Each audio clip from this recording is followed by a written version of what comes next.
Hi everyone, welcome back to Ask an Autism Mom Live with Jen Eggert of LuckyKid.com. You can join her every Monday live on Facebook to learn tips, meet other parents, and share your insights. She will tackle any topic from the dreaded meltdown to the basics of how autism can affect a family. Hi everyone, I'm Jen Eggert of LuckyKid.com, and you can join me every Monday at 1 p.m. Eastern to meet other parents, share your tips, and learn more tips and insights. On today's show, I am actually talking with Dr. Lisa Brone about the importance of gut health. I know many of you are suffering from issues regarding gut health, so I hope that this helps. I want to welcome those of you watching live on Facebook or listening to the podcast on iTunes or YouTube's. If you want to get alerts to watch us live or ask questions live, please type 5 in the comment section now or go to luckykid.com/live. Now, I know we have nobody on right now, but I know it is also in Canada a holiday. And here people are busy, but I know we will have people come. And as we all know, a lot of you watch later on, and that's fine.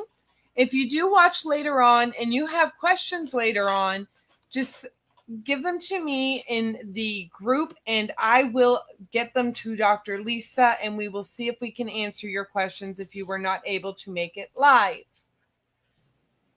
So welcome, Jason, so far. And I know Jason has actually, even though he is the founder of Lucky Kid, he has been having some questions regarding gut health for his own child. So this is exciting for him. So if you're just joining us, you're listening to Ask an Autism Mom, and we're discussing gut health and how we can help. I can't wait to dig into this topic with you. But first, a huge shout out to our sponsors. We all know our sponsors are Lucky Kid. And I'm so excited about our new Write and Chill lap pad. You simply use a water pen and draw on the thing, and it shows a variety of colors.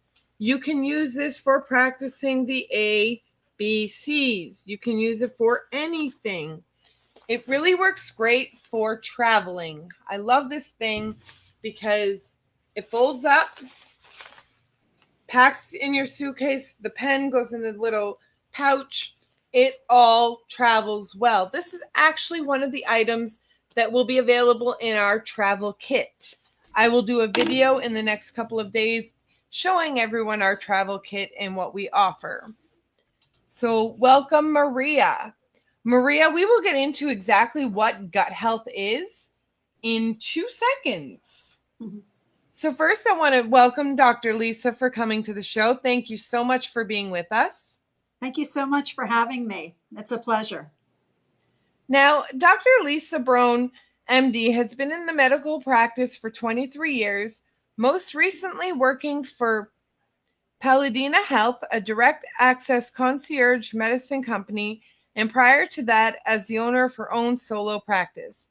She has done extensive personal study in nutrition and integrative medicine. She has always been interested in preventative medicine. As more and more family members developed cancer, she was inspired to change her medical path and devote her time to prevention of cancer and other chronic diseases, hence the birth of Optimal Health and Wellness in 2018. She received a doctorate in medicine from the University of North Carolina, Chapel Hill. Dr. Brone is a board certified in family medicine and fellowship trained in sports medicine. She has served as a team physician for both Virginia Tech University and the University of Colorado Boulder. While working at Virginia Tech University, Dr. Brone was named Faculty Woman of the Year. She volunteered on 2 medical brigade trips with the Timmy Foundation, accompanying pre-medical students from the University of Colorado Boulder and the University of Kentucky to Quito and the Amazon of Ecuador, respectively. When she is not working, she enjoys spending time with her 2 Labradors, hanging out with her friends, hiking, yoga, and nature photography. So, Lisa, our first question that actually popped up on our screen as a guest question is actually my first question for you. What exactly is gut health? That's a great question. And I'd like to address this from two different perspectives. The first perspective is just an overall perspective, and that's taking a look at things from the big picture. So, the big picture is, it's somebody that seamlessly eats, digests their food, can take medications or other substances in through their mouth and not have any problems with reflux, nausea, vomiting, diarrhea, constipation, abdominal pain. It's a person whose gut functions normally without them thinking about it. It just works like nature intended it to work. So that is an optimal situation. On the microscopic level, optimal gut health is having thousands of different species of bacteria, viruses, fungi, protozoa, all working in harmony with each other to digest our food, metabolize drugs, metabolize our hormones, break down drugs, break down hormones, and create an environment where we are thriving. Yeah. So we can look at it on two different levels, on a big level and on a small level. I often hear the term leaky gut, especially in regards to autism. Can you explain what that means? Absolutely. So, in order to understand leaky gut, we have to understand what a normal gut is. So, the normal gut lining is a single cell thick all the way throughout the gut. And these cells are tightly held to each other. So, one cell against another cell. The reason for that is because only very small particles, very small molecules are allowed to go past the lining of the gut onto the other side where they are absorbed into the bloodstream. And on the other side is the immune system.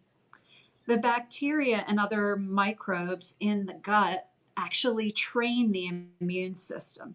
So it's really important that the lining of the gut is tightly held together because the immune system is on the other side.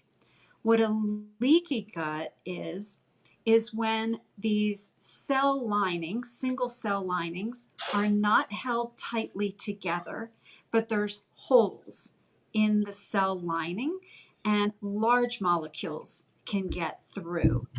And we don't want large molecules to get through. We only want the smaller ones to get through.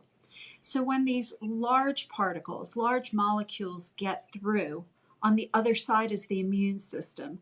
The immune system sees these large molecules as basically foreign. They see them as invaders and end up attacking these molecules. So what causes leaky gut? Well, there are a lot of things that can cause leaky gut. Gluten, dairy, Tylenol, anti-inflammatory medications like ibuprofen, naproxen, which is Aleve, alcohol, not sure if I said dairy, glyphosate, that's the principal ingredient in Roundup. When you don't buy organic products, you may be getting Roundup in there. Products that are not GMO certified, that can contain Roundup. If you have dysbiosis, which means an imbalance or lack of harmony in your gut bacteria, or an overgrowth of bacteria in your gut, that can cause leaky gut. So there's a lot of different things that can cause leaky gut. So basically, it's like a hole, it's like microscopic holes in the lining of your gut that allow particles to go through that are not supposed to go through, that can trigger an immune response. Now, what exactly does the gut do on a functional level? Great question. The gut does a lot of different things. The liver is involved in detoxifying drugs and detoxifying other things that come into the body. The microbiome, which is the bacteria, the viruses, the fungi, the protozoa, microbiome is also involved in detoxifying medications, drugs, the food that comes in and is carried with pesticides and that sort of thing. They're also involved in sometimes activating medications. Sometimes our medications come in a form that we can't use until the microbiome activate the medication. Our gut is involved in breaking down our food into a form that we can utilize. Some of our vitamins are actually created in our gut. Bacteria actually make vitamin K. So there's a lot of different functions of the gut. Fiber in the gut, the bacteria break that down to decrease our risk of colon cancer. So the average American gets about 12 grams of fiber, and the recommendation is to get 25 grams of fiber. And the reason for that is that the gut lining actually needs that to decrease the risk of formation of polyps. So, this is not something that you and I have discussed as a question before, but I just want to make it clear to people. If I were to have a high risk of colon cancer, you would recommend me to up my fiber intake greatly. Yes, absolutely. Okay. Probably even greater than 25 grams. Absolutely. I want to make that clear because cancer nowadays, folks, everyone knows it is coming at us from all directions. And if simply eating a couple more vegetables a day is going to reduce my risk, you know that as an adult, that's the smartest thing. I know it's hard for our children, but maybe making an impactful statement, and this is something we've been trying to get Riley to eat more, is just keep trying with those foods. Make them fun. The other day, and again this morning when Dr. Brone and I were speaking, we talked about veggies the color of the rainbow. So I started to think maybe this summer I'll do a fruit platter one day and make it a rainbow and let her experiment with new vegetables, tomatoes, broccoli, cauliflower, peppers in different colors. So not only is she getting the rainbow, but she's also getting more fiber, and her body will work better, because I can tell you my child definitely suffers from leaky gut because of what she eats. Now, how can we improve our gut health? Yeah, another great question. So our cells all over our body, not just our gut, but all over our body, require a lot of water to function well. Mm-hmm. So half of your body weight in ounces of water per day is what is recommended. So for instance, if you have a 100-pound child or person, that would be 50 ounces of water per day. That is what is recommended. I know it's not easy to get that volume of water in.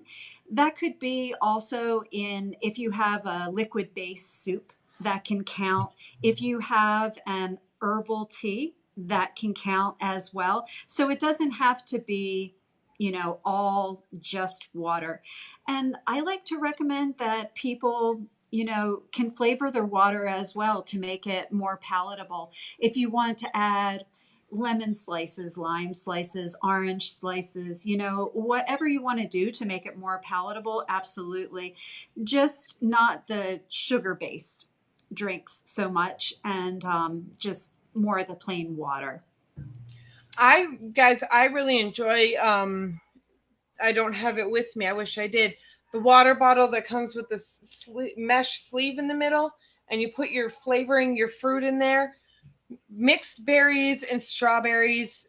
It is amazing. I have actually got Riley to start drinking it because she loves strawberries so much that by saying, "Oh, this water isn't water, it's strawberry, it's magical strawberry water," is what we call it. Yeah. And whatever you have to do, folks, to change it, like I said, make a rainbow out of their meal, give them strawberry magic water. We're dealing with young children, and even if your child is older, they may have the ability of a young child. So you have to think not on your level, but on their level of making it more enjoyable. And I love to encourage kids to play with their food, especially when it comes to, the fruits and vegetables. Blueberries fit perfectly inside of a raspberry. I mean, that's a fun thing, for kids to play with. You can cut vegetables into shapes. You can buy shape cutters, and, you can peel cucumbers and cut them into star shapes, or, round shapes or heart shapes or whatever. So it's fun to allow them to play with their food. They get more excited about eating something that they have played with a little bit. So just experimenting with things that way as well. You might get them to eat that a little bit more. Or putting fruits and vegetables into a smoothie or into a juice is another good way. I like to start out with just a small amount of vegetables in the juice or the smoothie at first. And then as they tolerate it, as they drink it, then you can start adding a little bit more, but, make it more fruit based initially, and then make it a little bit more vegetable based as they have, started to drink it. But that's another way to get in vegetables. Now, most of you know that have been watching me for a while know Riley has a huge aversion to vegetables. She will actually tell you that they will hurt you. What she doesn't know is that when I make spaghetti sauce, especially during the summer where I can get these fresh vegetables, she doesn't know that when she goes to bed, I steam vegetables and then I puree them and I freeze them. So when I just got caught. Someone just caught me. She was overhearing. But when I make sauces, I add these purees of high fiber, more nutritional vegetables. And I am now being told from the corner of my computer screen, no, no, no, mommy, we don't do that. So That's awesome. another thing that my kids love that is funny, if you're going to do cake, my kids, and they had no idea for years, zucchini cake.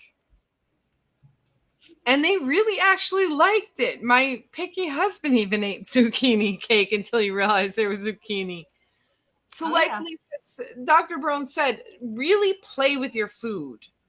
Enjoy it. And we all know the techniques that I have been talking to most of you about is the letting them touch it and then move it to their lips, letting them kiss it, letting them lick the food, and then eventually move to putting it in their mouth, and then eventually move to chewing, and then eventually move to swallowing the food.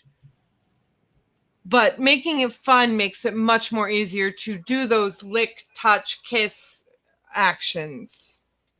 Now, Dr. Brone, what gut issues are common in autistic children? Yeah, so there's definitely a few ones that are common. Reflux, abdominal pain, diarrhea, and constipation.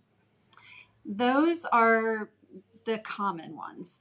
And I think that what we know about kids with autism is that their microbiome is different than kids that don't have autism. So they don't have quite the same variety of bacteria, viruses, fungi, protozoa that kids without autism have. And part of that might be the variety of foods that they're eating. So we know that when you eat the colors of the rainbow, you have a wider variety in your microbiome. So it can be a chicken and an egg thing. You know, what came first? But we know that kids with autism in general tend to eat more highly processed foods, and they tend to eat foods that have more sugars in them. Sugars can poison the microbiome. So the more sugar and the more processed foods that you're eating, the less variety that you're going to have in your microbiome. So when you can try to limit sugar, try to limit processed food, you're going to have a nicer variety of bacteria, viruses, and so on. So it's a chicken and an egg thing. So just trying to improve the gut microbiome is probably going to help with those gut issues. I do understand that there can be some textural issues with kids that have autism, and they can be picky eaters, and that's something that you have to work around. But as much as possible, trying to limit the processed foods and the sugars can be helpful with those issues, and with the constipation, the water can be helpful as well. So fiber and water can be helpful. Yeah. Now, how can we use gut health to optimize the brain? Great question. So there is a direct link between the gut and the brain. Okay. So we now call the gut the second brain. Okay. And it's because of the microbiome. And there's a direct communication between the gut and the brain. And it's called the gut brain axis. There's communication through the vagus nerve, and there's communication directly through chemical messengers. And the health of your microbiome is so important to that communication process. So, if you have a healthy microbiome, you're going to have a healthy brain. If your gut is on fire and it's inflamed and you have a leaky gut, your brain is not going to be optimized either. So, for a child that has autism or ADD or ADHD and is struggling, you know, with a leaky gut, they're going to have a real struggle in terms of having an optimized brain.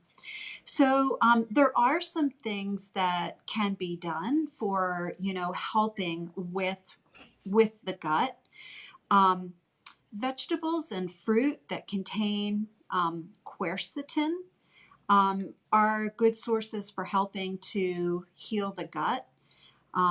Turmeric, so the main ingredient in that is curcumin.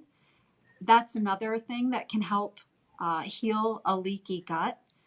Garlic and onions are wonderful for healing a leaky gut. Horseradish is great. Zinc and vitamin A are also wonderful for healing a leaky gut. So anything that you can get in along those lines. Fish oil is another one that's really good for healing a leaky gut. Oregano, glutamine, vitamin A, all of those are really helpful. So basically, if the gut is on fire and inflamed, the brain is also inflamed. That's great. Now I have the question about, well, let's talk about what you do on the sidelines. I know you do so much, but you also work with Amare. Yes. Can you Yes. talk about Amare and what they have? Yes, absolutely. So, Amare is a mental wellness company. I've just been working with them a few months, and I'm working with them within the context of my lifestyle medicine business, optimal health and wellness. But I came into Amare because it really aligns with this business that I'm doing. So Amare produces supplements that are sustainably obtained. And they have specific supplements for children that I love. One of their supplements that I think is great and has actually had great testimonials from parents with children who have autism is this Kids Fundamentals. And the beautiful thing about this product is that it contains a prebiotic, which is the food that feeds the bacteria. It contains probiotics, which are the actual bacteria themselves. And it also contains a supplement that uh, is part of the gut brain axis, so works along those lines. So it contains everything that is needed to activate the microbiome and the gut brain axis. And the other supplement that they make that's great for kids is this Kids Vita GBX, which is the kids multivitamin. And the chief science officer for Amare has just done a wonderful job at putting these supplements together. They're gluten free, and the kids are really doing great. If you have any questions about these supplements, I'm happy to take any questions on them. But and then my business, Optimal Health and Wellness, I do lifestyle medicine coaching. So I work with people on nutrition, exercise, stress management, weight loss if they're looking for it, and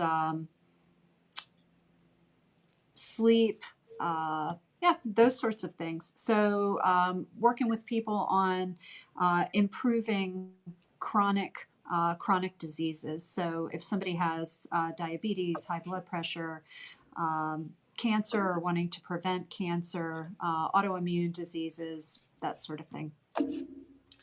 Now I am going to turn it over to our question portion of the show. If you have Absolutely. any questions for Dr. Brone, please let us know. I am going to have Miguel. Miguel, if you can please post the Amare website for us in the comments, we would appreciate it. Jason, I know you're looking for where you can find the products. We will get you the link for that. Don't worry. If I don't get you the link for that, Jason, message me or post. I know I'm pretty sure you're in group. Post in group or message me, Jason. But there is the website right above your comment so that you can check out the products and see what they really are.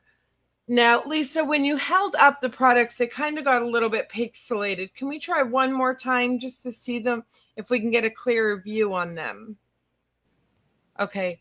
Jason, is Lisa maybe a little more to the center because my little there we go. Jason, that is the probiotics and prebiotics mixed together. And Lisa, can we do that again for the other item that we were discussing? And these are the vitamins, Jason. I hope you can now see the labels so that you know what to look for, and you have the website so that you can go and check it out. Now I'm going to go back a little bit to questions. Jason, I know you came in late. You're never late, so I know something was going on, but I appreciate you coming. And like I said, if the link doesn't give you enough information, message me. I will get in contact with Dr. Brone, and we will work with you because we will help you get the information you need. Remember, we are only as empowered as we have the information to make us empowered. Now, Chris, this show I specifically did for Chris. Mm-hmm. Chris is in the process of testing her son's gut health. Okay. This is one that I was speaking with you, Dr. Brone, earlier about, that I wanted to answer. She couldn't come on. I wanted some questions answered for her. Now, they're looking at gut health for Cameron is 3. What tests should she be getting, and what data should she be collecting to help the doctors help her son? Can you tell me a little bit about what's going on? Okay. Chris, if you can type up a quick idea of what's going on with Cameron, that way we know better. And if we can't do it during this show, what I will do, if Dr. Brone is agreeable, I will get Chris and Dr. Brone your emails together. Sure. And that way, because she has been working for over a year on fixing his gut health. Sure. So now we have Jason, who says that my little guy has never had a solid poop in his life, and this was something that might have helped. Now, this little guy is 4 years old. Jason, correct me if I'm wrong. Your guy's about 4. Jason is one of our very few stay-at-home dads who does it all while mom works. Right. So he researches, he tries to figure it out. Now, if his son doesn't have solid bowel movements, would the vitamins and the probiotics be effective for him? I would hope that they would help. Absolutely. Yeah, I would definitely give that a try. But I would also want to know what his diet is like. You know, is he eating a lot of processed food? Is he eating a lot of sugar? What is his fiber intake like? I mean, all of those things have to work together. Jason and Chris, if we asked you to give us more information, please just personal message it to me. Jason, you can get my personal information off of our Facebook group. Message me the information that Dr. Lisa is asking. I will forward it to her in an email and get you guys a response, because I know the two of you have been working so hard to help your children be more healthier and have, I mean, I know Cameron, who is Chris's son, has some pretty horrible stomach issues. So let's get you guys on the right path of the thing. And you, Jason, that's part of it right there. Pizza is being his favorite food is difficult. Now, Lisa, if pizza is his favorite food, could we add more vegetables to the pizza if he's willing to make it healthier? Yeah. And the other thing is that, you know, you can also do a gluten-free crust, yes. Right? So, you know, finding alternatives like dairy-free cheese, gluten-free crust, adding more vegetables, all of those things are positive changes.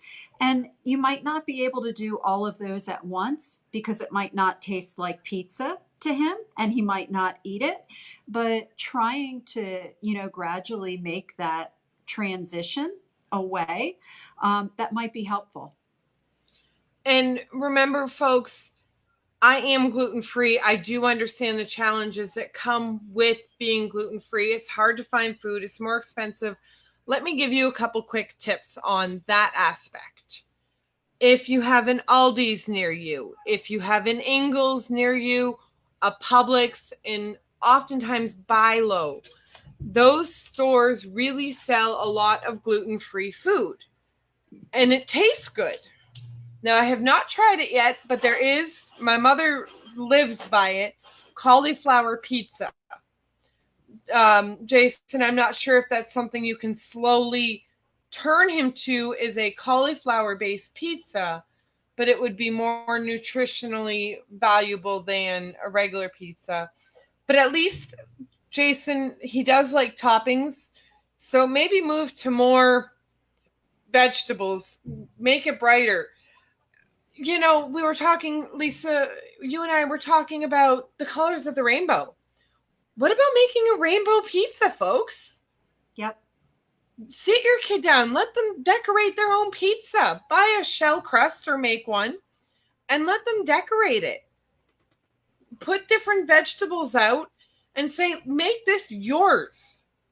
Yeah. What if we did that? What if we empowered our children to take these more healthy, more natural foods and empower them to use them in a way that they want to? Yeah. So that is a really big key, I think. And I know, Dr. Brone, you would agree with me that just giving them the colors of the rainbow, like you said, make your pizza the colors of the rainbow. Taco night. Ooh, let's see how many colors we can get on our tacos. Different nights, or soup. If you're a soup eater, how many colors are in our soup tonight? Make it fun. Have your kids involved. The other thing that you could do is put a chart on the refrigerator or somewhere else and put, a bunch of different colors on there. And they can do that with crayons or magic markers.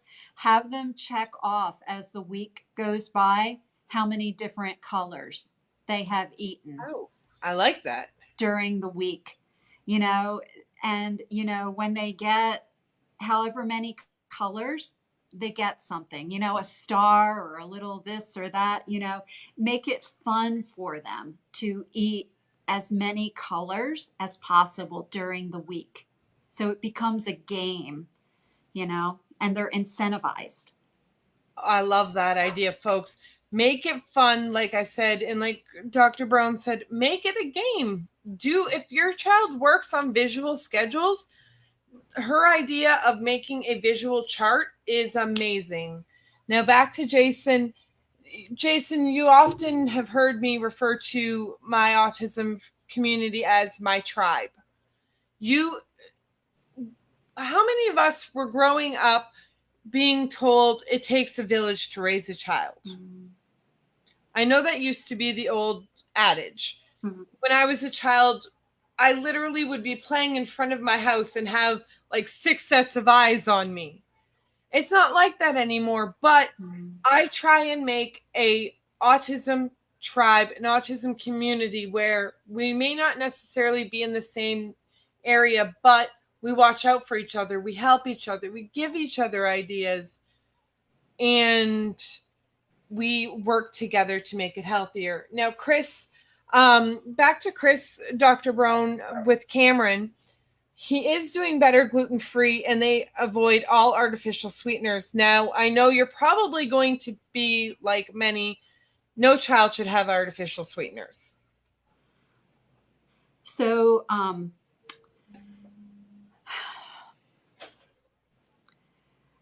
it depends on what you're speaking of with artificial sweeteners. I want to be clear about that. If we're talking about like NutraSweet, that sort of thing, saccharin, I am not for those at all. They tend to damage the microbiome. Okay.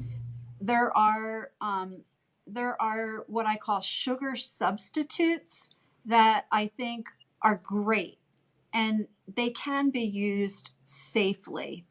So the sugar substitutes that I really love, they tend to be a little bit more expensive, but if you need to sweeten something, I think that they are good. And these would be like stevia, monk fruit, erythritol, xylitol. Now, sometimes erythritol and xylitol can be a little bit uncomfortable for people in terms of abdominal discomfort. They can produce gas. So monk fruit and stevia tend to be a little bit easier on people. So you just have to, you just have to be careful with those. But the artificial sweeteners, I tend to be not so fond of. If you're talking about like saccharin and those sorts of things. Yeah. Right. NutraSweet. Yeah. Now, unfortunately, folks, we are getting to the end of our show. We have actually gone over because we've had so much wonderful information from Dr. Brone. And I know so many of you are suffering in this aspect in life. And Jason, you're not slowly becoming part of this tribe. You are part of our tribe, and we value you as being a stay-at-home dad, taking on the responsibilities, because when you say caregiver to most people, they automatically think female, mom, grandma. And I'm loving that you're changing the stigma to say, no, dads can stay at home too, and dads can handle special needs children just as well as moms. We may do it differently, but we both do it and are successful and happy in our lives. So I want to thank all of you for coming, especially Dr. Brone. I am so excited that we got to have this talk. And again, for Chris and Jason, if you have more questions, please private message me. That way I know I get them. And I will forward them along to Dr. Brone, and we will work from there. One last question before we wrap up that just came on. Is grinding teeth a sign of gut health issues? So that's a very interesting question. It could be indirectly related. If it's a sign of anxiety, that can be related to gut health. So anxiety can be related to dysbiosis, so an imbalance in gut bacteria. And if somebody is grinding their teeth because of anxiety, it could be related to gut health. So indirectly, yes. Okay, so thank you everyone for coming. Again, I'm going to ask Miguel to drop the link for the Amare in the comments section again, because unfortunately I have to get going. I have a child waiting for making slime. I guess today is our activity. So I want to thank everyone for joining us today. Again, I'm Jen Eggert from LackyKid.com, and you can join me every Monday at 1 p.m. Eastern for parenting tips and tricks and to meet our panel of experts. Thank you all for coming, and remember, until next time, every child brings good luck.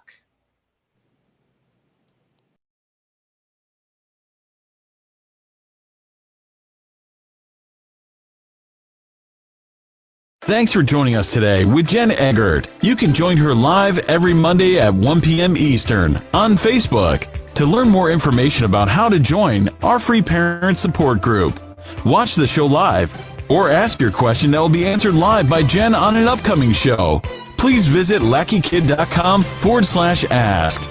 It's LAKIKID.com. So ask your questions, as she is willing to tackle whatever topic you need. If you like our show, please leave us a review on iTunes or Stitcher. Your review will enable us to help more families.